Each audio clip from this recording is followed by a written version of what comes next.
विश्वनाथ भगवान की, महाकालेश्वर भगवान की, ओंकारेश्वर भगवान की, गंगा महारानी की, काल भैरव भगवान की, अन्नपूर्णा माता की, उग्रेश्वर महादेव की। हर हर महादेव, हर हर महादेव, हर हर महादेव। काशी विश्वनाथ गर्दानी, त्रिकालदर्शी, कैलाशी, अविनाशी भगवान शिव, जिनकी पुनित पावन शिव महापुराण की कथा भगवान देवाधिदेव महादेव की कृपा से,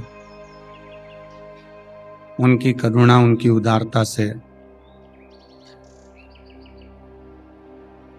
मां गंगा की पवित्र गोद में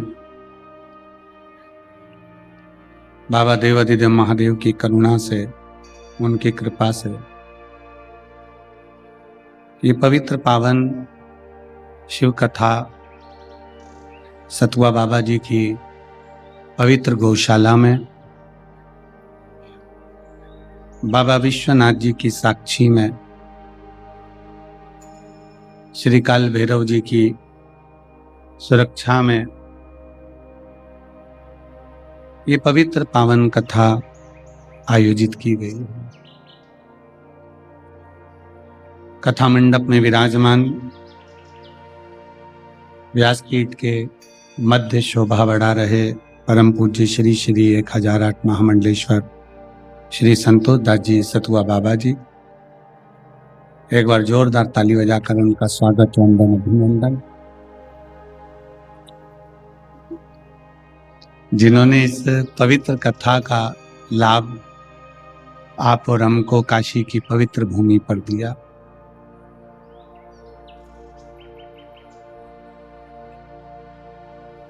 साथ में भेंट द्वारका से विराजे हुए गोपाल बाबा जी, रायसेन से पधारे परम पूज्य संत शिरोमणि एवं महाराष्ट्र की पवित्र सुंदर भाव से विराजमान संत महोदय,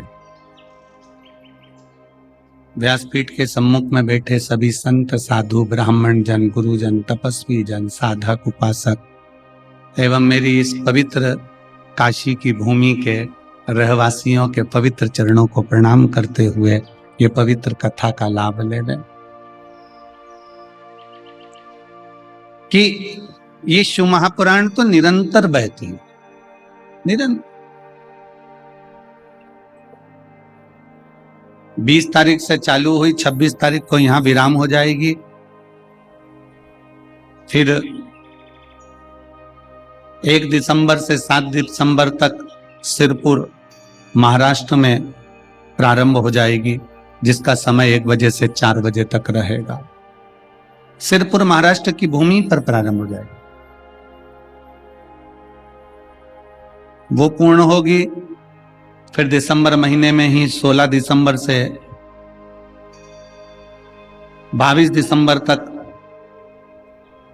अध्ययन पब्लिक स्कूल सेक्टर 4 शताब्दी नगर, परतापुर, मेरठ, उत्तर प्रदेश में कथा प्रारंभ हो जाएगी। तो ये तो बाबा देवाधिदेव महादेव की पवित्र कथा है, जिसका लाभ और आप और हम ले रहे हैं। बाबा जी कह रहे थे कि निरंतर चल रही है, आप लिए जाओ, पिए जाओ।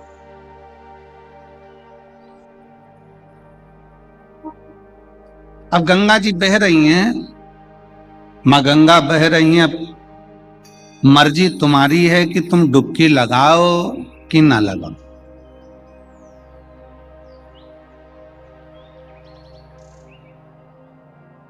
कई लोग महाराज जी ऐसे भी रहते हैं कि गंगा के तट पर रहते हैं पर गंगा ही नहीं नहाते।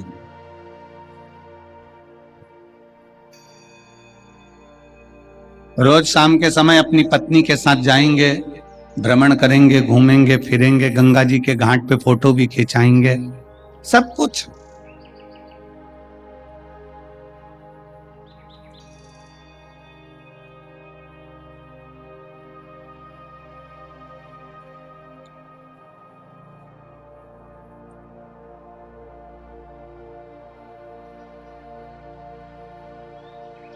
अभी कल की बात है, कल वो हम जहाँ ठहरे हैं ना, वहां पर वो उनके घर में कोई जीजी पूछ रही थी, गुरुजी हम मोबाइल से आपका फोटो खींचते हैं,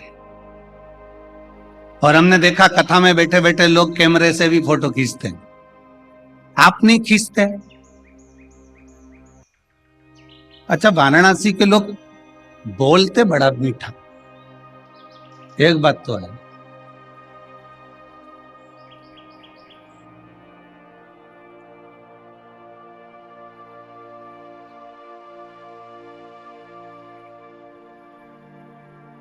उन्होंने कहा गुरुजी हम आपका फोटो खींचते हैं, कई लोग मोबाइल से खींचते हैं, कई लोग कैमरे से खींचते हैं, आप नहीं खींचते? हमने कहा हम भी खींचते हैं। तुम मोबाइल से खींचते हो, कैमरे से फोटो खींचते हो, हम शिव महापुराण के माध्यम से तुम्हें खींचते हैं।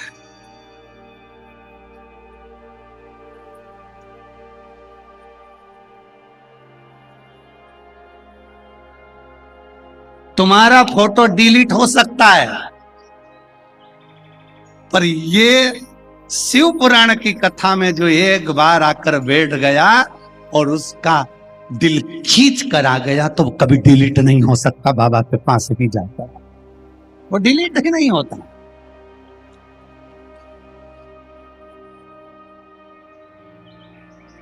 अब ये आपके ऊपर निर्भर करता है, आपके ऊपर ये निर्भर करेगा कि आप मोबाइल से खींच रहे हो, वो अपनी जगह पर है, कैमरे से खींच रहे हो, वो अपनी जगह पर है। पर मैं तो ये मेरा बाबा, मेरा शंभू, थोड़ा आवाज पकड़ रहा है, खींच के बोलना पड़ रहा है।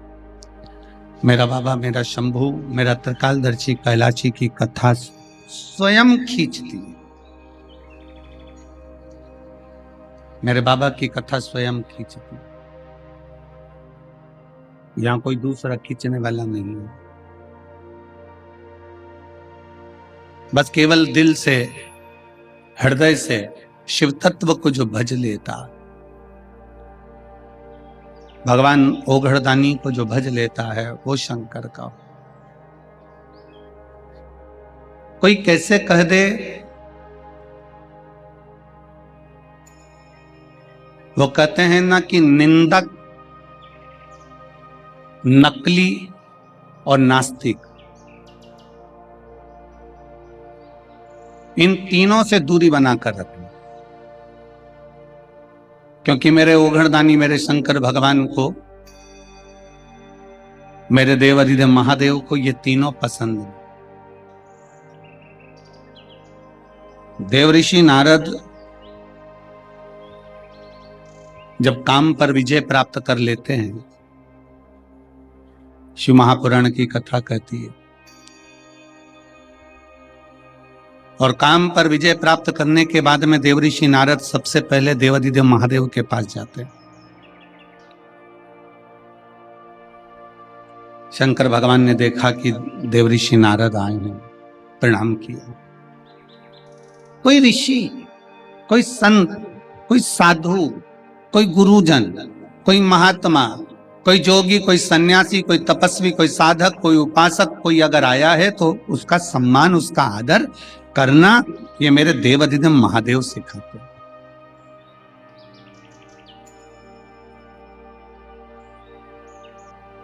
ये मेरे शिव सिखाते। पूरी शिव महापुराण की कथा को उठाकर देख लीजिए, पूरे शंकर के चरित्र को उठाकर देख लीजिए। 24,000 श्लोक की ये शिव महापुराण की कथा, 12 संहिताओं में, 12 खंडों में बटी हुई है शिव महापुराण की कथा। पूरी कथा में किसी भी देवी या किसी भी देवता की कहीं निंदा नहीं।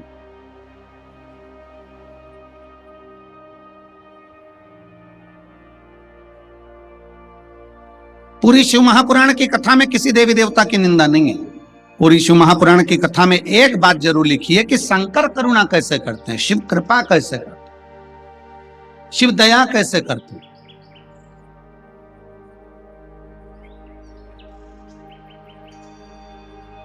भगवान को प्रिय नहीं है निंदक, भगवान को प्रिय नहीं है नकली, भगवान को प्रिय नहीं है नास्तिक।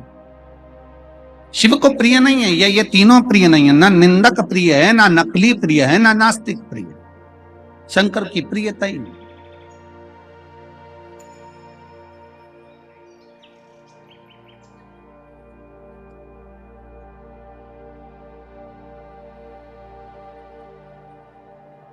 बाबा भोलेनाथ बैठे हुए थे, देव ऋषि नारद का आगमन हुआ, प्रणाम किया।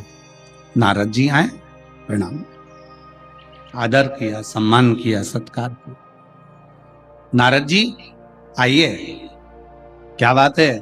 देव ऋषि नारद जी ने कहा कि भोले बाबा, हे शिव शंकर, जिस कामदेव पर आप विजय प्राप्त नहीं कर पाए उस कामदेव को मैंने जीता है, मैंने स्वयं जीता। भगवान शंकर सिंहासन से उठे और भगवान शिव सिंहासन से उठकर अपने गले की रुद्राक्ष की माला मेरे देवादिदेव महादेव ने निकाली और देवऋषि नारद के गले में डाल दी। देवऋषि नारद के गले में डाल दी।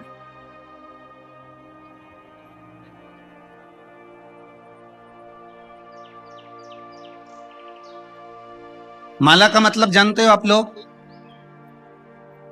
जम के बोलिए जरा। माला का मतलब जानते हो? कोई संत, कोई गुरु, कोई मंदिर, कोई देवालय, कोई शिवालय, कोई महात्मा, कोई सन्यासी, कोई तपस्वी, कोई साधक, कोई उपासक जब भगवान के गले की माला उतार कर तुम्हारे गले में डाल रहा है, कोई संत अपने गले की माला निकालकर तुम्हारे गले में डाल रहा है, कोई तपस्वी अपने गले की माला निकालकर तुम्हारे गले में डाल रहा है, कोई साधक, कोई उपासक अपने गले की माला निकालकर अगर तुम्हारे गले में डाल रहा है, तो उसका मतलब क्या है? क्या मतलब है उसका? उसका मतलब ये नहीं है कि वो तुम्हारा सम्मान कर रहा है। उसका मतलब ये नहीं है कि तुम बहुत पैसे वाले हो, धनपति हो, करोड़पति हो, या तुमने कोई अच्छा कार्य किया है तो तुम्हें माला अपने गले की उतार कर डाल रहा है। ना ना ना, माला अगर भगवान के गले की माला तुम्हारे गले में आ रही है, उसका मतलब यह है कि मेरे परमात्मा के हृदय में जो चित्त वृत्ति में जो राम नाम, कृष्ण नाम, शिव नाम भरा हुआ है, जैसे ही तेरे गले में पहुंचे तो हृदय से वो तेरे भीतर प्रवेश कर जाए और तू भी उस राम नाम, कृष्ण नाम, शिव नाम में डूब जाए। किसी संत, किसी साधु, किसी तपस्वी, किसी साधक, किसी उपासक, किसी महात्मा के गले की माला तुम्हारे गले में अगर आती है तो वो माला डलते से ही तुम्हारे जब हृदय से आकर टच होती है, तो जो संत के हृदय में जो राम, जो कृष्ण, जो शिव बैठा हुआ है, जो संत के हृदय में, जो महात्मा के हृदय में जो उसने तप साधना करी है, राम की करी, दत्त की करी, शिव की करी, कृष्ण की करी, उसके हृदय में जितनी उसने माला जपी है, जो राम कृष्ण शिव उसके दिल में बैठा है, उस राम कृष्ण शिव का दर्शन जैसे ही तुम्हारे गले में माला पहुंचे तो तुम्हारे हृदय में वो राम कृष्ण शिव बैठे और तुम भी भगवान का दर्शन कर सको जैसे वो संत ने दर्शन किया। उसका साक्षीकरण कराने के लिए ये माला का दान प्रदान। भीतर देवऋषि नारद के हृदय चित्त में भीतर अहंकार बहुत भर गया था। रुद्राक्ष का सबसे पहला काम है कि महाराज जी अपन आपके आशीर्वाद से परसों के दिन इंटरव्यू में पूछा गया था कि शंकर भगवान तो क्रोध के देवता हैं, भस्म कर देते हैं। शिवजी को तो क्रोध का देवता बताया गया है, वो तो भस्म कर देते हैं। इंटरव्यू लेने वाले वो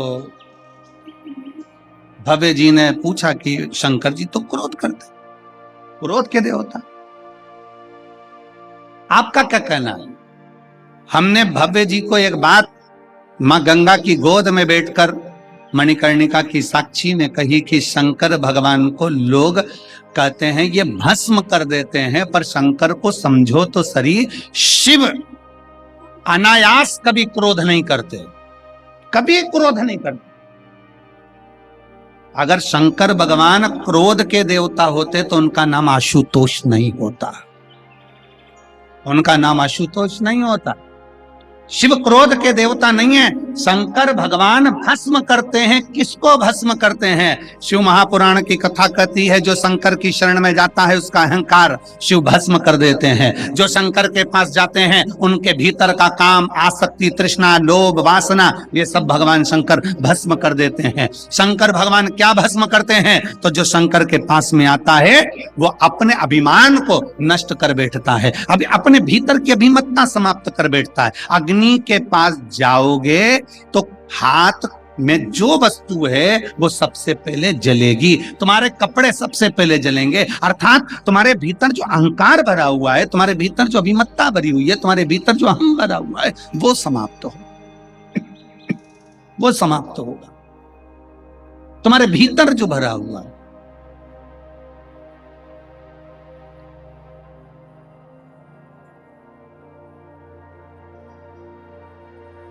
तीन चीजें हैं। आज काशी की पवित्र भूमि पर कथा सुन रहे हो, जितने आस्था चैनल पर कथा सुन रहे हैं, जितने फेसबुक यूट्यूब पर कथा सुन रहे हो, और जितने इस पवित्र प्रांगण में बैठकर लाखों की संख्या में बैठकर कथा को श्रवण कर रहे हैं। और निवेदन करूंगा, कल एक पत्र था कि गुरुजी आप केवल पंडाल वालों का बोल रहे हो, हम घाट के उस पार बैठकर कथा सुन रहे हैं, हमारा नहीं बोल रहे हो। तो जितने लोग घाट के उस पार मणिकर्णिका पर बैठकर या विश्वनाथ के पवित्र घाटों पर बैठकर उस पार गंगा के माइक से कथा को श्रवण कर रहे हैं, वो भी ध्यान से सुनना। तीन चीजें मेरे शंकर भगवान के दरवाजे पर पहुंच कर देखिए। पहला, शंकर के मंदिर की चौखट जैसे ही पार करते हो, जैसे ही आपने शंकर के मंदिर की चौखट पार करी, समझ लो मंदिर के अंदर जैसे ही प्रवेश करा, वैसे ही चौखट को पार करते ही तुम्हारे जीवन की खटपट समाप्त हो जाती है।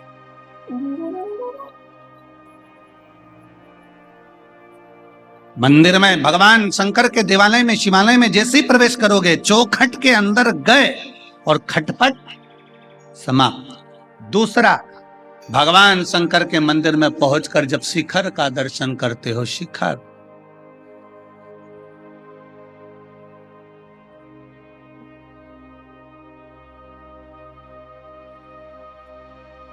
शिखर किसको कहते हैं? बोलिए, जम के बोलिए। जो बनता गया है, पत्थर का बनते बनते बनते बनते ऊपर तक गया, वो शिखर है।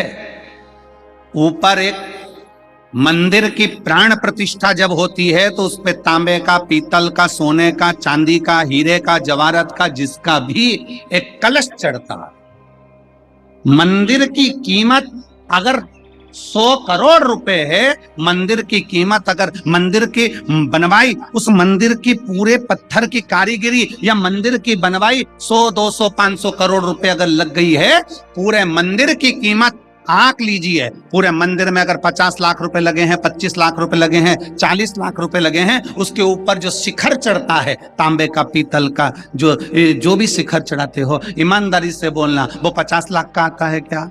जम के बोलो जरा। नहीं। वो 2 करोड़ का आता है क्या? नहीं। 10 करोड़ का आता है क्या? नहीं। मंदिर को बनाने में तुम्हारे 10 लाख लग गए, मंदिर को बनाने में तुम्हारे 50 लाख लग गए, मंदिर को बनाने में तुम्हारे 100 करोड़ लग गए, पर उसके ऊपर जो तांबे का, पीतल का शिखर चढ़ रहा है, उसकी कीमत ज्यादा से ज्यादा 10, 20, 25, 50, 1 लाख रुपए होगी, इससे ज्यादा नहीं होगी। मंदिर की कीमत ज्यादा है पर शिखर की कीमत कम है। फिर भी मेरे भोले बाबा ने यह प्रेरणा दी है कि मंदिर भले 100 करोड़ का होगा पर शिखर अगर 10 का भी है तो कीमत उसकी प्रथम है, क्योंकि छोटे को लेकर ऊपर बढ़ना, छोटे को लेकर ऊपर बढ़ना।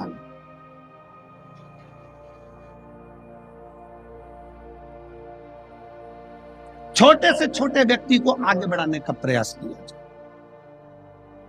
मंदिर कितने का भी हो पर शिखर छोटा सा, भगवान भोलेनाथ कहते हैं शिखर की कीमत। किसी पुराण के अंदर ये नहीं लिखा कि शिखर दर्शनम सर्व पाप नाशनम, केवल शिव महापुराण की कथा कहती है शिखर दर्शनम सर्व पाप नाशनम। शिखर का दर्शन अगर कर लिया और उस पुराण के शब्द, शिव महापुराण के शब्दों को दुनिया के लोगों ने पकड़ा कि मंदिर नहीं जा सकते तो शिखर का दर्शन कर लीजिए, मंदिर नहीं पहुंच सकते तो शिखर का दीदार कर लीजिए, दर्शन कर लीजिए। शिखर का दर्शन हो गया तो तुम्हारे सारे पाप अपने आप नष्ट हो जाते,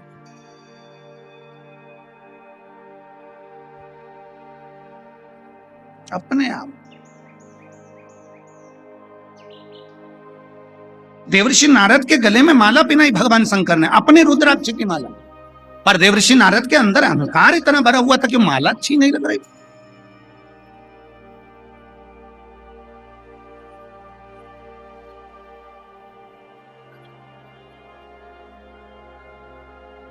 महाराज जी, सभी बड़े बड़े जो बहुत बड़े बड़े जो महात्मा आदि कथाकार होते हैं, उनके यहाँ कोई मिलने जाता है तो वो इतना बड़ा बड़ा प्रशस्ति पत्र, फोटो सब देते हैं।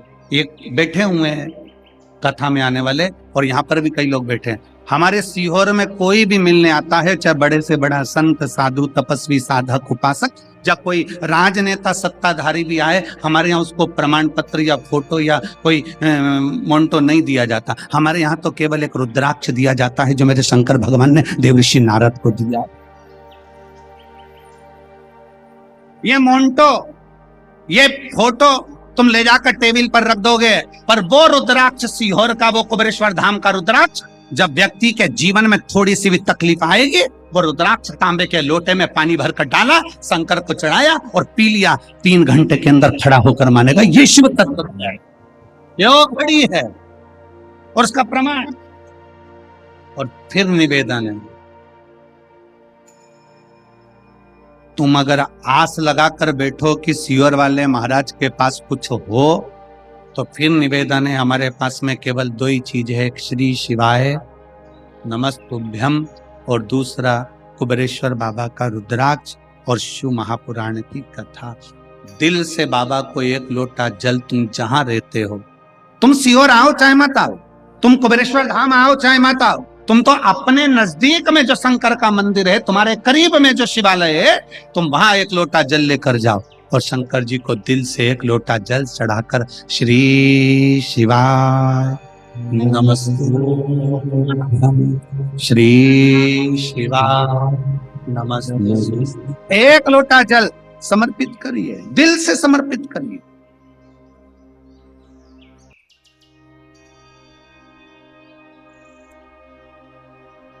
दिल से सारी समस्या का हल, 1 लोटा जल। श्री शिवाय नमस्तुभ्यम जपते रहो, स्मरण करते रहो, भजते रहो। देवर्षि नारद के गले में रुद्राक्ष की माला दो, सुहाई नहीं, देवर्षि नारद को अच्छी नहीं लगी रुद्राक्ष की माला। और शंकर भगवान ने कहा, सुनो देवर्षि नारद, आपसे हाथ जोड़कर निवेदन है, जो तुमने मुझसे कहा कि मैं कामदेव को नहीं जीत पाया, ये बात तुम किसी को मत कहना। और सुनो नारद जी, जो मुझसे प्रेम करता है ना, उससे तो बिल्कुल मत कहना। जो मुझसे प्रेम करता है,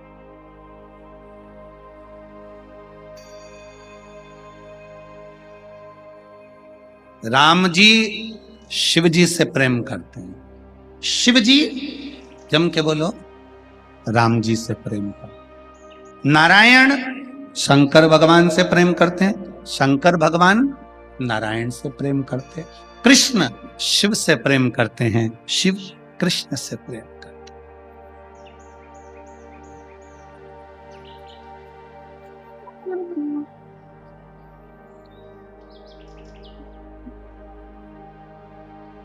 और हम और आप विवादों में घिरे हुए हैं, हम और आप विवादों में घिरे हुए हैं। हम कहते हैं, कोई कहता है शंकर के मंदिर मत जाना, कोई कहता है शंकर जी का जला हुआ जल मत पीना, कोई कहता है शंकर जी को बेलपत्र मत चढ़ाना, कोई कहता है शंकर का प्रसाद मत खाना, कोई कहता है राम जी के मंदिर मत जाना, कोई कहता है कृष्ण के मंदिर मत जाना, कोई कहता है इसके मंदिर मत जाना, उसका प्रसाद मत खाना। हम आपस में झगड़ा कर रहे हैं, पर ब्रह्मा विष्णु सदा जानत अविवेक, भोले जान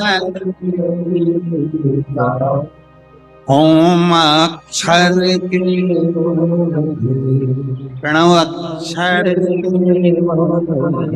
यह तीनों एक ओम हरि।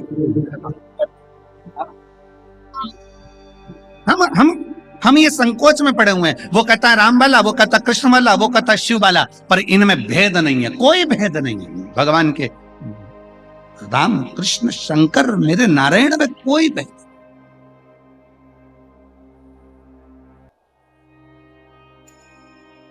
कितनी सुंदर बात भगवान शंकर करें, जो मुझे चाहे ना उससे जाकर ये मत कह देना तू निंदा मत करना।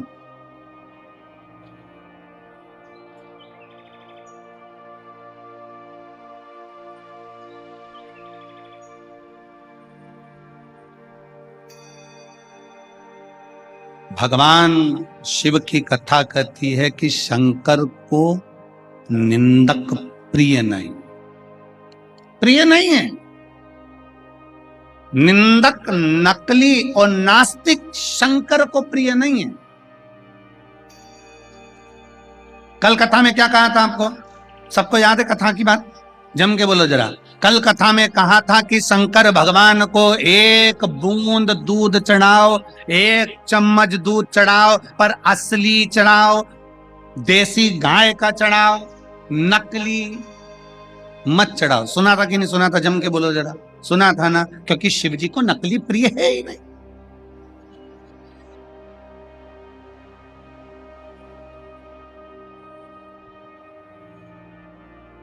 शिव की प्रियता नकलीपन में, शंकर को असली,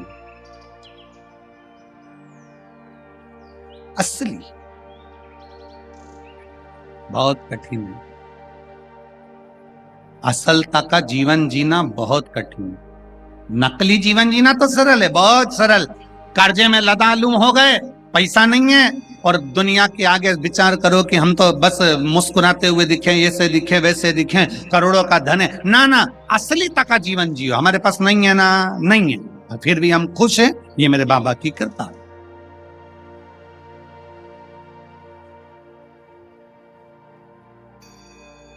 नकलीता का जीवन नहीं जीना। हमसे लोग कहते हैं एक लोटा जल में क्या है, हम कहते हैं जब जल चढ़ाते हो ना, सुदामा जी भगवान कृष्ण के पास में गए थे तो सुदामा जी तंदूल लेकर गए थे। भगवान तंदूल फाकते समय पोटली को देख रहे थे जो सुशीला सुदामा की पत्नी की साड़ी का पल्लू था। भगवान भी तुम्हारे हाथ से जब जल चढ़ा हुआ देखता है तो तुम्हारे घर के लोटे की दशा देख लेता है कि इसको चाहिए क्या, क्या चाहिए।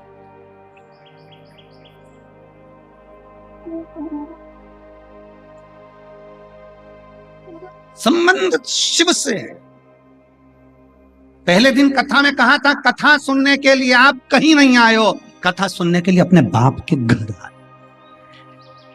अपने पिता के घर, अपने बाप के घर आए हो।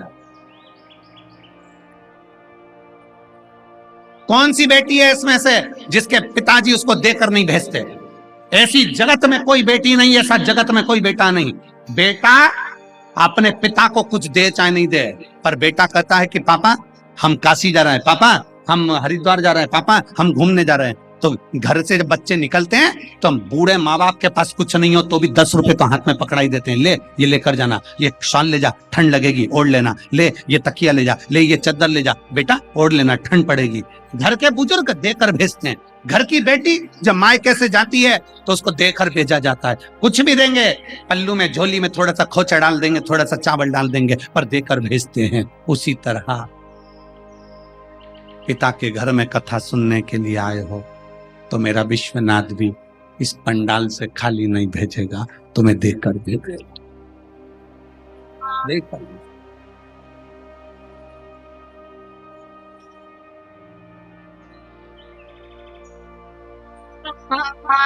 आप उसके संबंध बने, आप उससे रिश्ता जोड़ो। अहंकार व्यक्ति को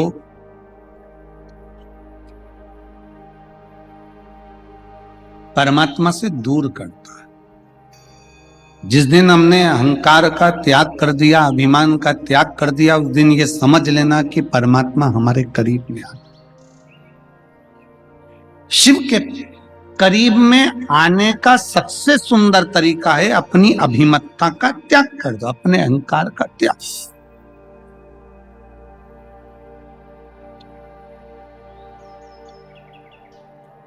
शिव के मंदिर जाते हो रोज, तो शंकर के मंदिर में रोज जाते हो, तो रोज बाबा से प्रार्थना करना, बाबा इस शरीर के अंदर, इस चित्त के अंदर कभी अहंकार मत,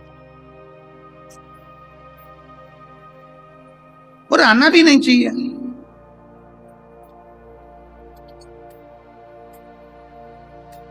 इस शरीर में जो चीज अंदर जाता है उसको त्यागना ही पड़ता है।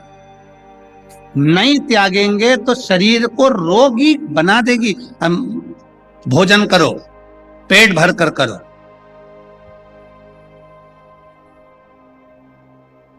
खूब पेट भर कर खा लो, खूब पेट भर करो। 2-4 दिन, 5 दिन, 2 दिन तुम पेट में ही रहने दो, जाओ मत। नहीं, मैं त्याग ही नहीं करूंगी, मैंने तो खाया है, त्याग नहीं कर। जो खाया है उसका त्याग करना पड़ेगा। त्याग नहीं करोगे तो बीमार पड़ोगे। बोलो सही है कि?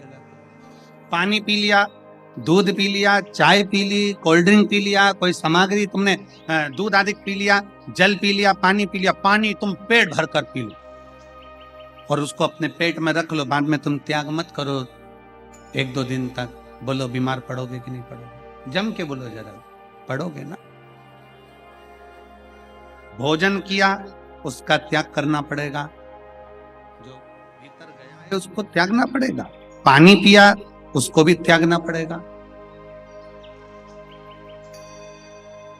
इस शरीर में रख नहीं सकते। जब भोजन अंदर गया है, भोजन का त्याग किया है, पानी अंदर गया तो पानी का त्याग किया है। त्याग नहीं करोगे तो बीमारी हो जाएगी। उसी तरह अगर अभिमान अंदर गया है तो उसका भी त्याग करो, नहीं तो ये मन को बीमार कर देगा। ये मन को बीमार, अभिमान को बाहर निकालना, अहंकार को बाहर करना। देवऋषि नारद नहीं कर पाए। देवऋषि नारद के अंदर अभिमत्ता जागृत रही। देवऋषि नारद के अंदर अभिमत्ता थी। उन्होंने, भगवान शंकर ने कहा कि तुम जो मुझे चाहते हैं तुम उनसे मत कह देना, इस निंदा को मत कर देना, तुम ये मत कह देना कि शंकर भगवान कामदेव को जीत नहीं पाए और मैंने जीता है। और भगवान ने मार्गदर्शन दे दिया था कि तुम कहना मती, क्योंकि भगवान जानते थे कि ये देवऋषि नारद भगवान नारायण के पास जाकर कहेगा और नारायण मुझे बहुत प्रेम करते हैं, उनसे ये निंदा सुनते नहीं बनेगी और वो रुष्ट हो सकते, ये निंदा उनसे सुनते नहीं बनेगी। देवऋषि नारद बाहर निकले, रुद्राक्ष की गले से माला निकाली, गले में से रुद्राक्ष की माला निकाली और देवऋषि नारद ने उठाकर जमीन पर उस रुद्राक्ष की माला को पटक दिया, जमीन पर। अगर देवऋषि नारद को यह मालूम पड़ता कि ये माला कोई साधारण नहीं है, ये भगवान भोलेनाथ ने अपने गले से निकालकर नारद तेरे गले में पहनाई है, ये कोई साधारण नहीं है, कोई संत, कोई साधु, कोई गुरुजन, कोई तपस्वी जन, कोई साधक, कोई उपासक अपने गले की माला अगर आपको दे रहा है तो ये माला साधारण नहीं है। उसने दिए, उसको हृदय से लगाओ, मस्तक से लगाओ, फिर विसर्जन करिए। आप फेंकिए नहीं, चित्त के हृदय।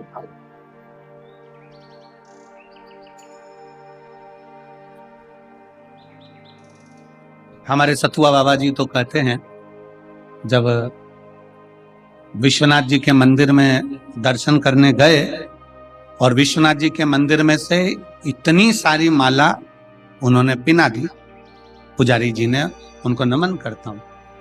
खूब सारी माला उन्होंने, जितनी देर अभिषेक चलता रहा उतनी देर वो माला पहनाते, खूब सारी माला बाबा जी को भी पहनाई, हमको भी।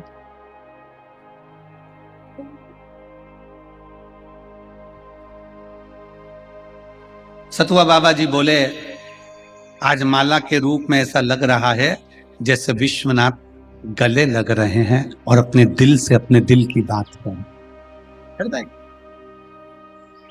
ये संत का स्वभाव होता है, ये संत का एक भाव होता है कि माला में भी शिव तत्व की प्राप्ति को जाने, एक एक चीज में शंकर को पहचान।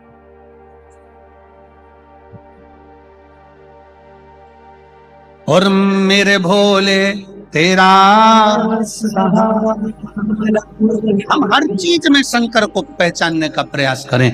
देव ऋषि नारद ने रुद्राक्ष की माला को उतारकर जमीन पर फेंक दिया, चल दिए। सामने से नंदी आ रहे थे। नंदी ने देखा कि बाबा के गले की रुद्राक्ष की माला जमीन पर पड़ी है, जमीन पर।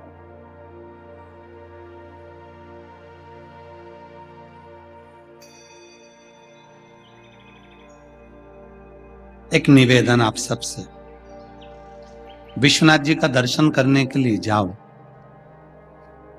सबकी डलिया में फूल बेलपत्री रहती है, बोलो रहती कि नहीं रहती है? कईयों की डलिया में से बेलपत्र जमीन पर गिर जाती है।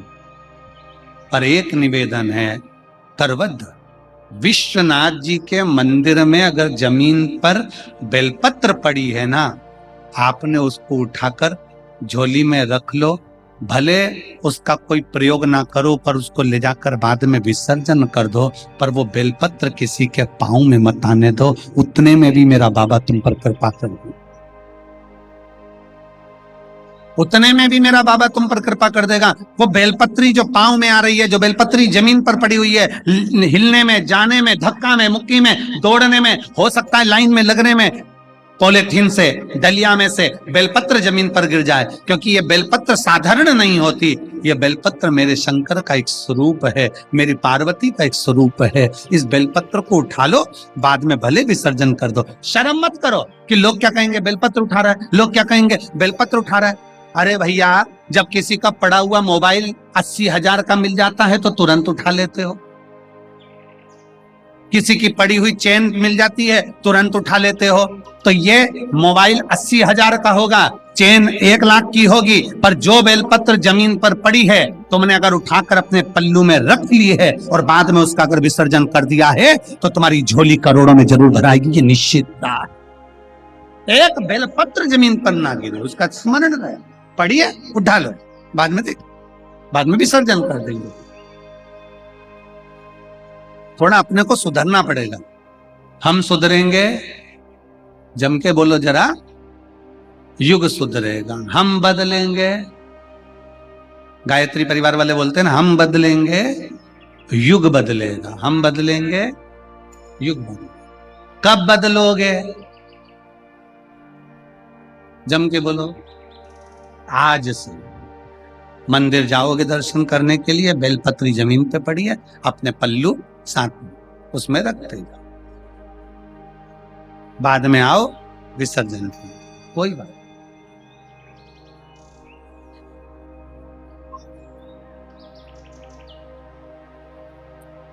उसके मंदिर को स्वच्छ रखिए, स्वच्छ, उसके मंदिर को स्वच्छ रखिए। वो तुम्हारी जिंदगी को स्वच्छ कर देगा, तुम्हें कभी भटकने नहीं देगा, कभी नहीं। स्वच्छ रखिए। देव ऋषि नारद ने रुद्राक्ष की माला को फेंक दिया, नंदी ने उठा ली। नंदी लेकर भगवान शंकर जी के पास पहुंच गए। हर हर महादेव। जैसे ही नंदी पहुंचे, भगवान शिव जी ने पूछा, नंदी बड़े क्रोध में आए हो, बड़े गुस्से में आए हो, बड़े क्रोध।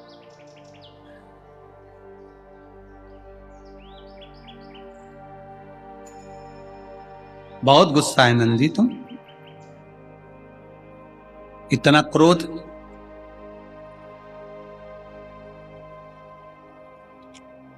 इतना क्रोध? ये ठीक, क्यों इतना क्रोध कर रहे हो? इतना गुस्सा किस लिए?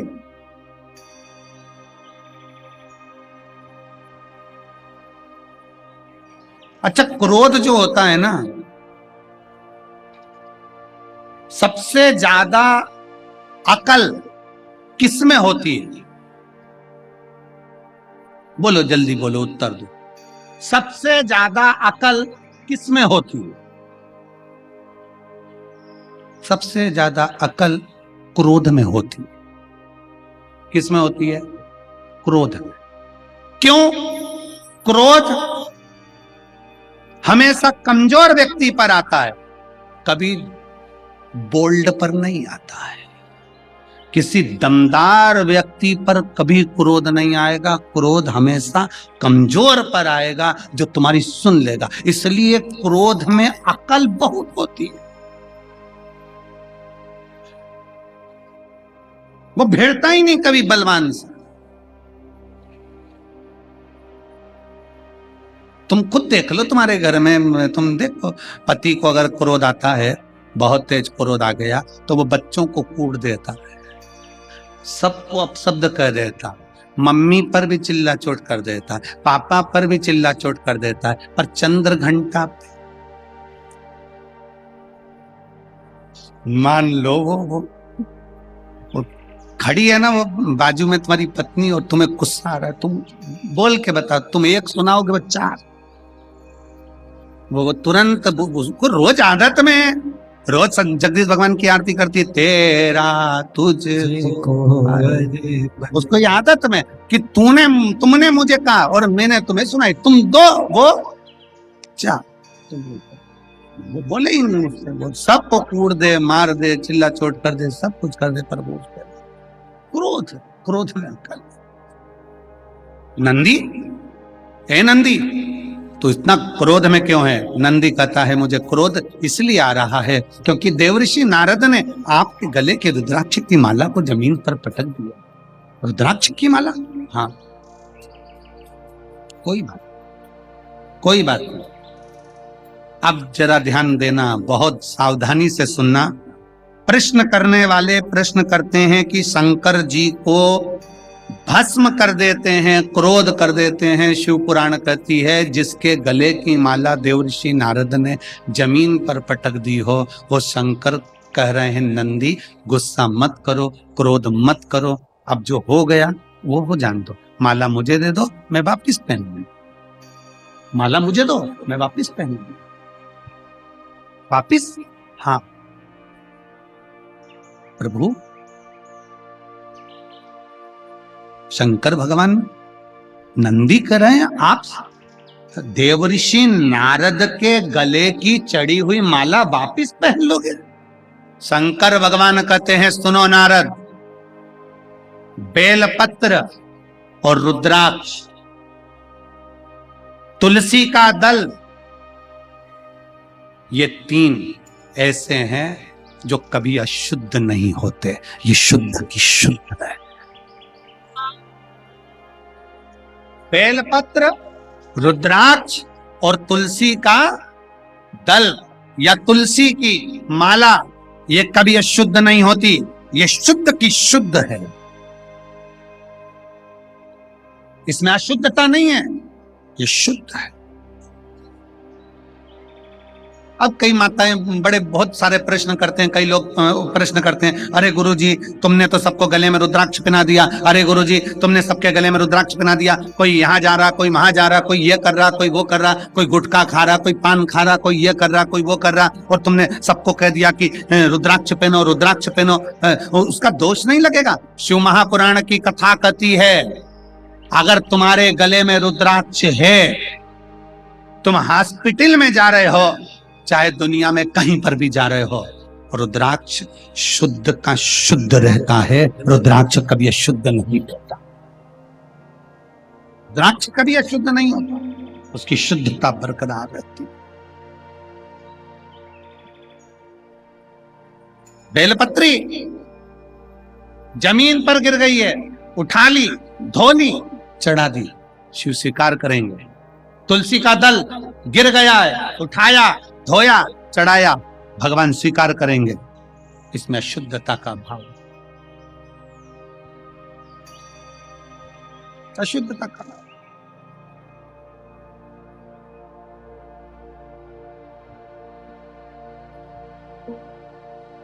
कई लोग कहते हैं गिरा हुआ क्या भगवान को चढ़ा सकते हो? अरे महाराज जी कहां कहां की बात सुनाते हो, गिरा हुआ क्या भगवान को चढ़ा सकते हो?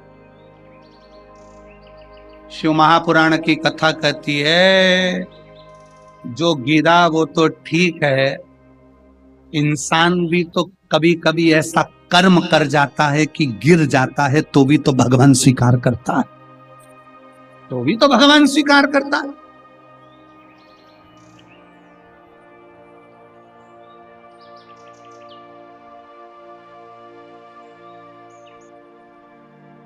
हम जैसे हैं शिव वैसा हमें स्वीकार करता है, होता है, सबको स्वीकार करिए।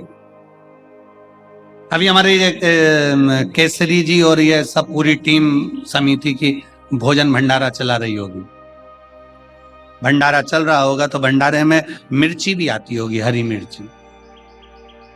कहाँ है केसरी जी, कहाँ है? मिर्ची वगैरह ला रहे हो कि ना ला रहे हो? ला रहे हो ना? है?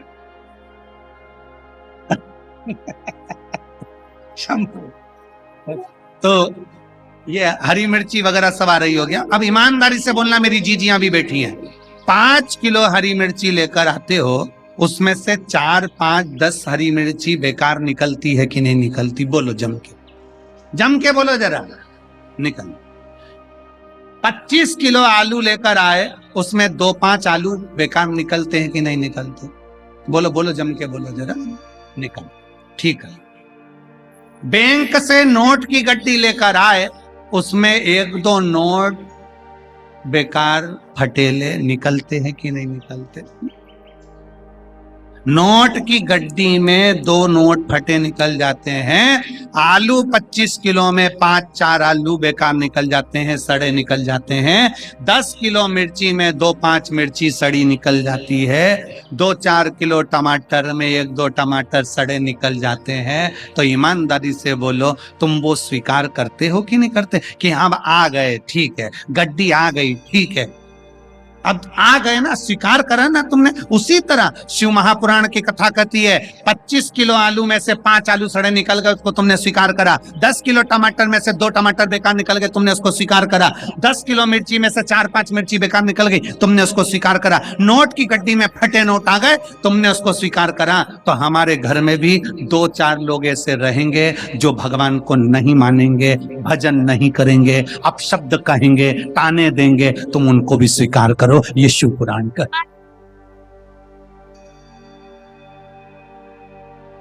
ये शिव महापुराण की कथा कहती है, हमें उसमें दोष नहीं देखना। कई माताएं कहती मेरी जेठानी तो मंदिर ही नहीं जाती, मेरी देवरानी तो मंदिर में नहीं जाती, वो तो जल ही नहीं चढ़ाती। हमें दोष नहीं, उनको स्वीकार करो, ठीक है ना। हमारी जेठानी हमको गाली देती है, कहां जा रही हो? काशी कथा सुनने के लिए? क्यों वो सियोर वाले महाराज के चक्कर में पड़ी हो? क्यों कथा में जा रही हो? आप शब्द कहते हैं, स्वीकार करो, कोई बात नहीं। समझ लो 10 किलो टमाटर में 2 टमाटर गड़बड़ है।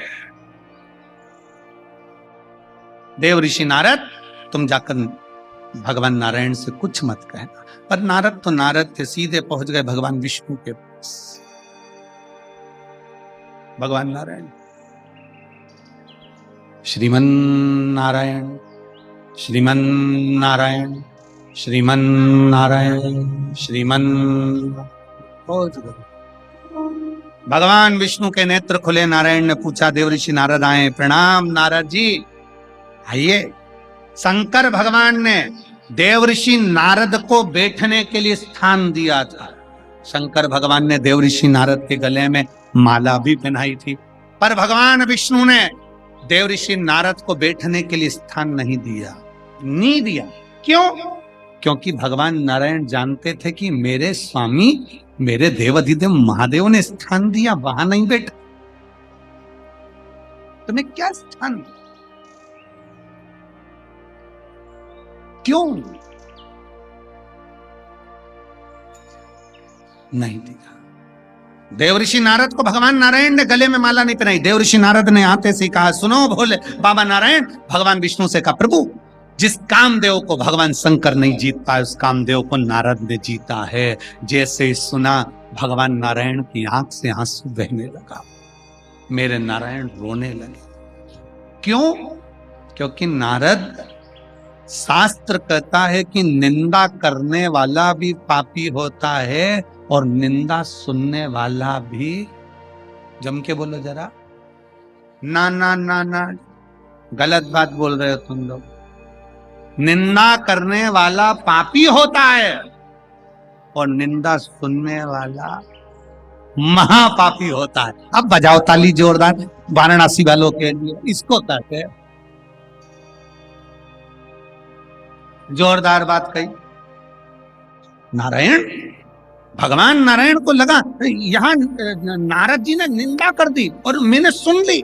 भगवान विष्णु के आंखों से आंसू बहने लगा, अरे नारद तूने मुझे निंदा कर दी, मुझे। कानों को मेरे नारायण ने बंद कर लिया। लक्ष्मी जी ने पूछा, प्रभु तुम रो क्यों रहे हो? नारद जी ने ऐसा क्या कह दिया जो तुम रो पड़े? भगवान विष्णु ने कहा, नारद जी बोल रहे हैं पार्वती लक्ष्मी कि कामदेव को शंकर नहीं जीत पाए, मैंने जीत लिया। शंकर की निंदा मैंने सुन ली लक्ष्मी, मैंने सुन ली। तो लक्ष्मी कहती है इससे होगा क्या? भगवान नारायण कहते हैं, सुन लक्ष्मी, नारद ने शंकर जी की निंदा करी इसलिए इसका बंदर का मुंह लगेगा, और मैंने शंकर की निंदा सुनी इसलिए मुझे घोड़े का मुंह लगेगा। मेरा हयग्रीव अवतार। निंदा सुनी है मैंने भगवान शंकर की निंदा सुनी इसलिए मेरा सिर कट जाएगा और घोड़े का मुंह लगेगा, क्योंकि मैंने निंदा सुनी है। और इस देवर्षि नारद ने निंदा करी है इसलिए इसको बंदर का मुख लगेगा। रामचरितमानस में आता है, नारद जी स्वयंवर में पहुंचते हैं और वहां बंदर का मुख लगे हुए बैठ जाते हैं। क्यों बंदर का मुख लगा? लोग कहते हैं नारद जी का विवाह नहीं होने देना था, ऐसा होना था। नहीं नहीं, नारद जी ने शंकर की निंदा कर दी थी इसलिए बंदर का मुख लगना था। शिव महापुराण की कथा कहती है, शिव की निंदा करने वाला, शिव की निंदा सुनने वाला एक बार नहीं कई बार पशुओं का जन्म लेता है और आखिरी में जन्म ले लेकर थक जाता है। तब किसी शिवालय में, किसी देवालय में वहां के स्वान बनकर जन्म लेकर वहां का चढ़ा हुआ जल और दूध चाट लेता है। तब उस स्वान की योनि से छूटकर फिर परमात्मा की शरणागति में कोई अच्छा जीव बनकर आता है। निंदा शंकर को प्रिय नहीं है। शिव निंदा से परे, निंदा से दूर। अगर तुम्हारे पास कोई आए, शिव महापुराण की निंदा करे, शंकर की निंदा करे, शिव भक्त की निंदा करे, शिव भक्ता की निंदा करे, शिव की उपासना की निंदा करे, उसी समय वहां से उठकर चल दो। ए भैया चुप बैठ, मैं नहीं सुनूंगी। तेरे मुंह से एक आवाज मत निकालना, हर हर महादेव।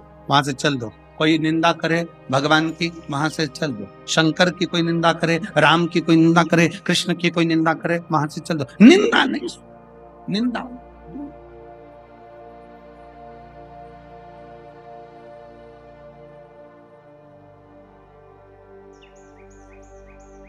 कितना अच्छा मनुष्य का देह मिला है। परमात्मा का भजन करो। रात्रि के समय पर हमारे वो विकास पंडित जी कह रहे थे, गुरु जी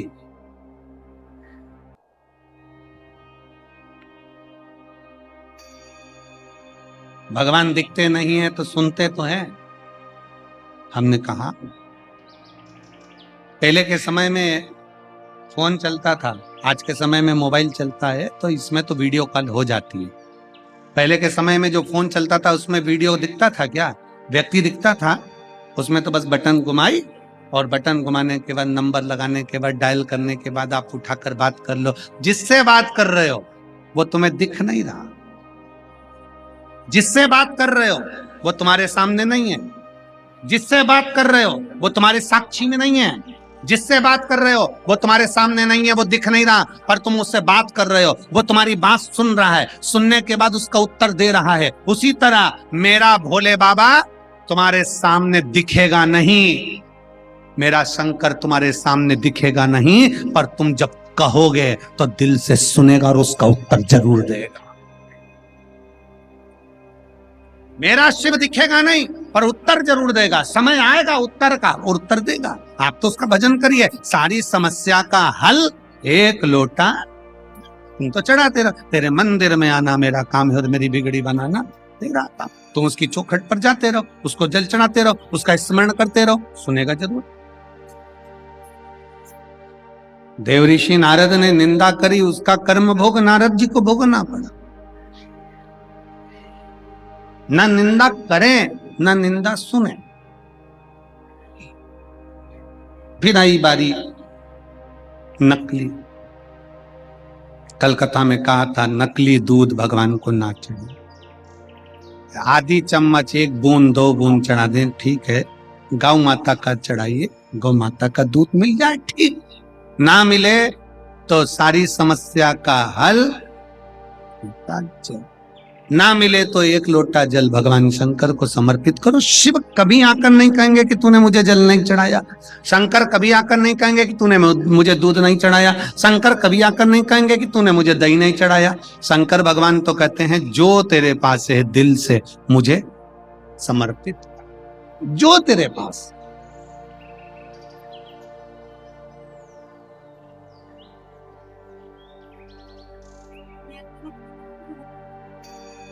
निर्मल मन सो मोही, भगवान शंकर कहते हैं मुझे तेरा हृदय दे दे, दिल दे, मन चित्त वृत्ति, ये दिल तो दो, मन तो दो तुम।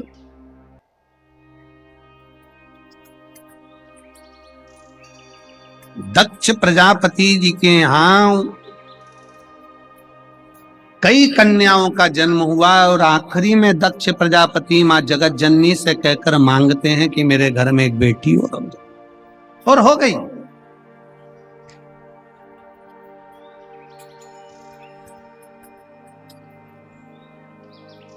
एक बेटी का जन्म हुआ जिसका नाम सती, प्रसूति के गर्भ से जन्मी है सती। आज भी किसी भी हॉस्पिटल में चले जाओ, सरकारी हो चाहे प्राइवेट हो, उस हॉस्पिटल में जहां मां अपने बच्चे को जन्म देती है उस कक्ष का नाम लिखा होता है प्रसूति कक्ष। दक्ष प्रजापति जी ने किसी को डोनेशन देकर नाम नहीं लिखा है। दक्ष प्रजापति जी की पत्नी माता प्रसूति ने अपनी बेटियों को, अपने बच्चों को इतना संस्कार दिया था, इतना ज्ञान दिया था कि आज भी उस कक्ष का नाम रहता है प्रसूति कक्ष, कि इसमें जो मां अपने बच्चे को जन्म दे वो संस्कारित पैदा हो, इसलिए उसका नाम प्रसूति कक्ष है।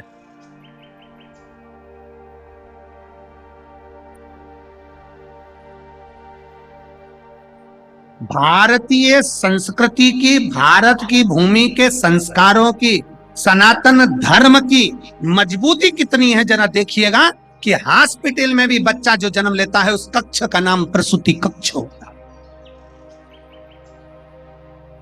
प्रसूति कक्ष।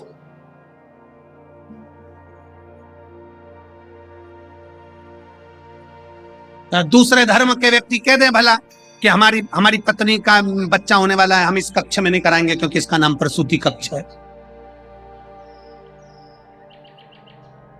इस लोग कहते हैं ना ये दूसरे धर्म का नाम है, हम ये नाम नहीं रखेंगे, ये दूसरे धर्म का नाम। जिस हॉस्पिटल के जिस कमरे में जिस कक्ष में बच्चा जन्म लेता है उसका नाम प्रसूति कक्ष होता है, दक्ष प्रजापति की धर्म पत्नी के नाम से। यही तो भारत की मिसाल है, यही हमारी सनातन सभ्यता और संस्कृति है कि यहाँ की भारत की भूमि की एक एक नदियों का नाम, एक एक पर्वत का नाम सनातन धर्म से जुड़ा हुआ है, किसी दूसरे धर्म से नहीं। किसी दूसरे धर्म से जुड़ा हुआ पर्वत का नाम नहीं, पहाड़ों का नाम नहीं, नदियों का नाम नहीं, तालाबों का नाम नहीं, सरोवर का नाम नहीं, कुंड का नाम नहीं, सब सनातन धर्म से जुड़ा हुआ है। दक्ष प्रजापति के घर में बेटी ने जन्म लिया, प्रसूति के गर्भ से सती का जन्म।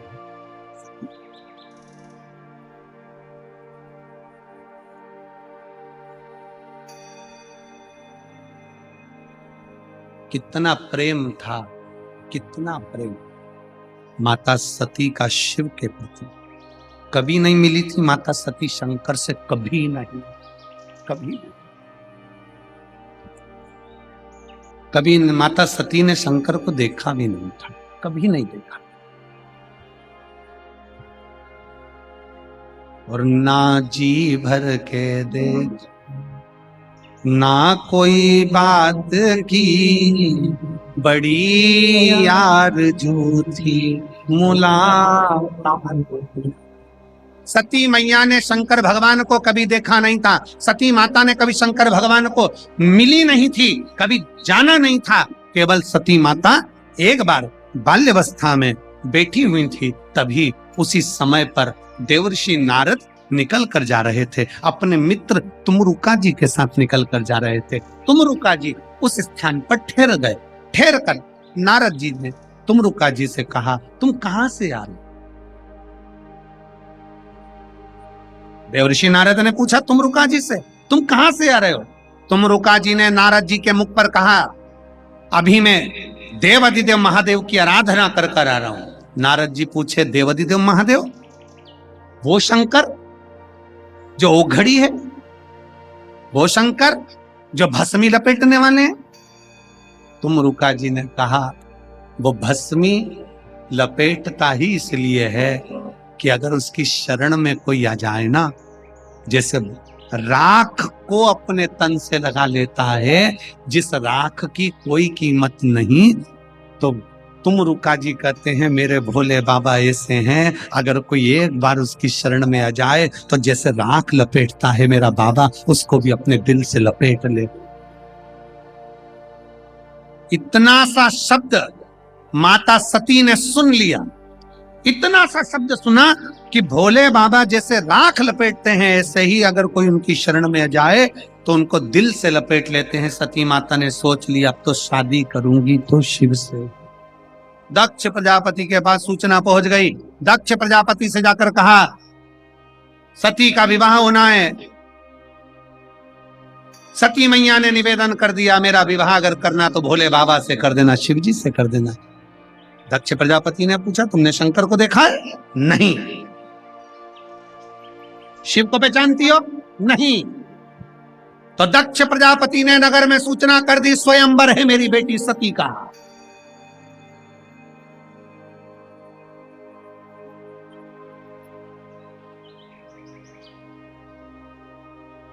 सूचना मिल गई, शंकर जी के पास भी सूचना गई, पर जैसे शंकर जी आए, सती तो जानती नहीं थी, दक्ष प्रजापति ने शंकर भगवान को दरवाजे का द्वारपाल बना दिया।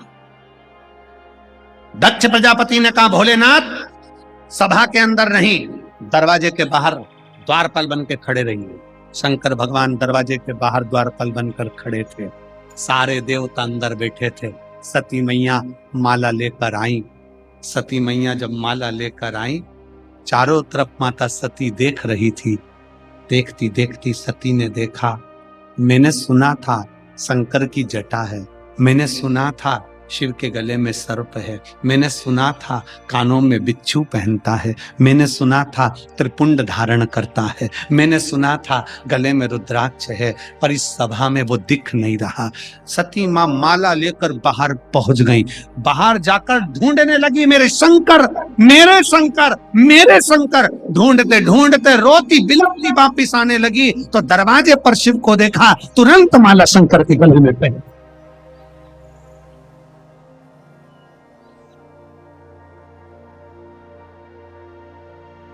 शिव सभा में नहीं मिलते, शंकर सभा में नहीं मिलते, शंकर तो दिल की आभा में मिलते।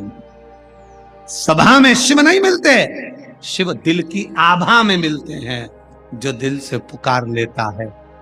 सती को शंकर ने स्वीकार कर लिया। दक्ष प्रजापति ने विचार करा, मेरी बेटी ने स्वयंवर में द्वारपाल पर दरवाजे पर खड़े हुए शिव के गले में माला पहना दी, अब तो विवाह करना ही पड़ेगा, क्योंकि रीत थी। विवाह की तैयारी हो गई। शिव और सती का मंगल विवाह हो रहा है। जोरदार ताली बजाएं, भगवान शंकर पार्वती आ रहे हैं, भावों के साथ में मंगल विवाह की तैयारी है। भगवान शिव पार्वती पधार रहे हैं, बड़े आनंद के साथ कथा कर तत्व ग्रहण कर रहे हैं।